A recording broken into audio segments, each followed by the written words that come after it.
한국연구원의 최신 보고서에 따르면 현재 국민연금 제도가 유지될 경우 2048년 노인 빈곤율이 42%까지 치솟을 전망입니다.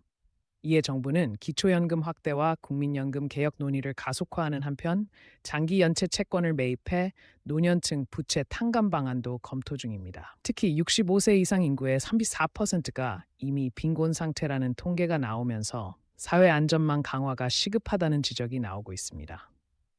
검찰이 내란 특별재판부에 대한 본격적인 수사에 착수하면서 정치권의 긴장감이 고조되고 있습니다. 여야는 각각 정치 보복과 법치 수호를 주장하며 첨예한 대립을 보이고 있습니다. 특히 최근 공개된 녹취록 내용을 놓고 논란이 확산되면서 국회 운영 마비 가능성까지 제기되고 있습니다.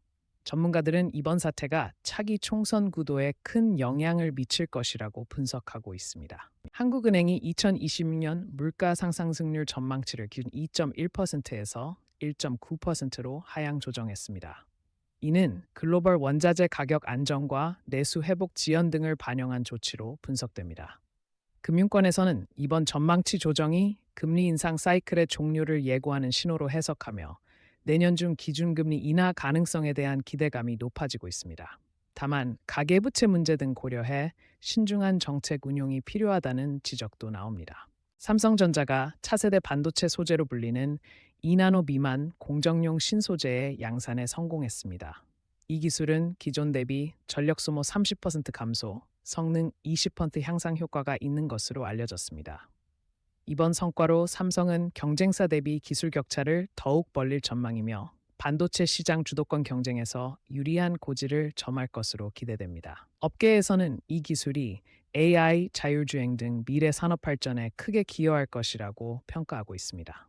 정부가 내년부터 중국 동남아 관광객 유치를 위해 비자 규제를 대폭 완화하기로 했습니다. 전자비자 발급 절차 간소화와 함께 일부 국가에 대해 무비자 입국 기간을 연장하는 방안이 추진됩니다.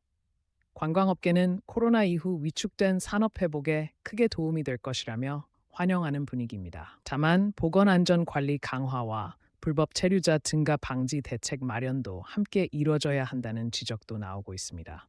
전국의 의사단체가 정부의 의과대학 정원 확대 정책에 반발해 총파업을 예고하며 의료계 갈등이 심화되고 있습니다.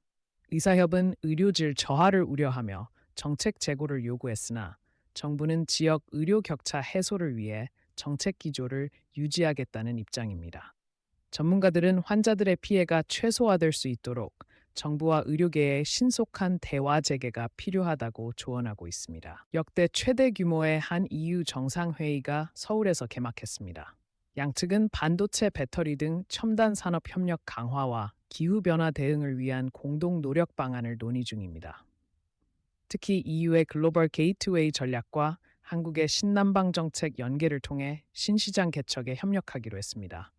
이번 회의에서는 양자 간 무역 규모 확대와 투자 장벽 완화에 대한 구체적 합의문이 발표될 전망입니다. 질병관리청이 국내에서 처음으로 제엑스 감염증 환자 3명을 확인하고 신종 감염병으로 분류했습니다. 현재 환자들은 격리 치료 중이며 감염 경로와 추가 발생 여부를 조사 중입니다. 전문가들은 국내 주택 가격이 3개월 연속 하락세를 기록하며 주택시장 침체가 지속되고 있습니다. 특히 수도권 아파트 매 가격이 0.5% 추가 하락했고 전세 수급 지표도 악화되고 있습니다.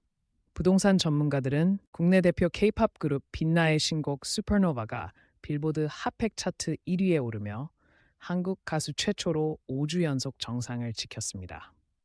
이번 기록으로 한국 음악의 글로벌 영향력이 다시 한번 입증됐습니다. 특히 이 곡은 78개국 아이튠즈 차트에서도 1위를 차지하며 월드와이드 인기를 확인시켰습니다. 음악 평론가들은